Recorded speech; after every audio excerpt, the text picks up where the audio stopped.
Hey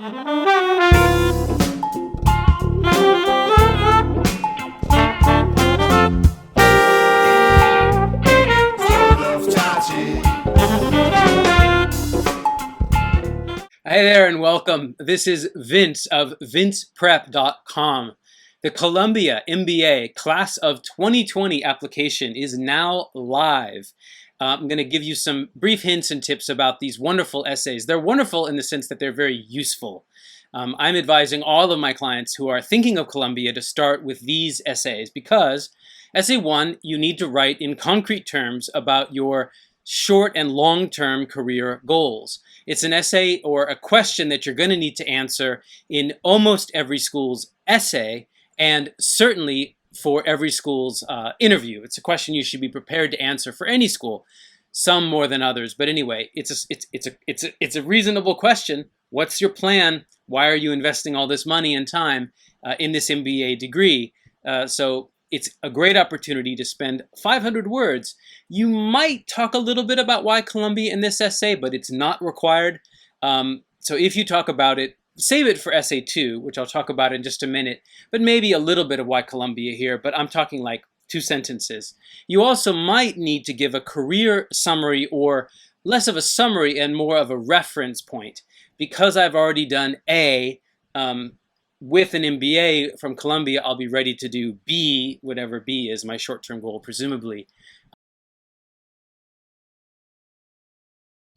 I think there's really only 2, well, not really only. I think I've been doing this for 15 years, and so I thought a lot about this why MBA question, the goals question.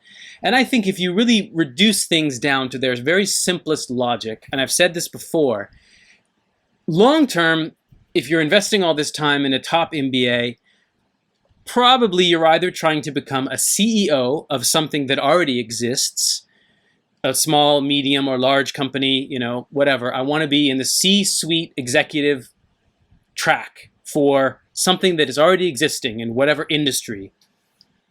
So that's a function goal, and that's like I'm aiming for the top, which is a very reasonable it's a very good reason to get an MBA. I've had recruiters tell me, or I've had hiring managers tell me that if at the end of the day it's between 2 different people, they have equal merits. One has a top school MBA, the other doesn't. Sometimes the MBA gets the nod simply because it looks good on paper. They've invested a little bit more. It gives a little more sense of confidence to the board or the Wall Street or the employees, and hopefully the person herself is also strong. But an MBA can make a big difference at that decision point where you're competing with others for those coveted C-suite jobs. So that's one very reasonable long-term goal. Another reasonable long-term goal is eventually I want to have my own company. I want to be Vince Prep, or I want to be me.com or Me Incorporated, or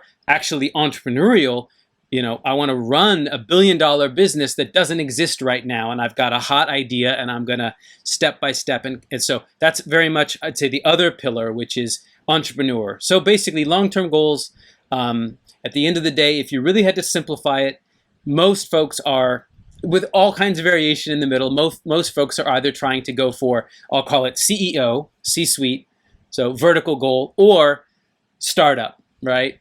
Entrepreneur, or doing my own consultancy. So one solopreneur or whatever, the next Elon Musk or whatever you want to say as an entrepreneur. So those are the goals. And this essay gives you 500 words to explain them in great detail. So this is an essay you should already be writing. If not, start right now.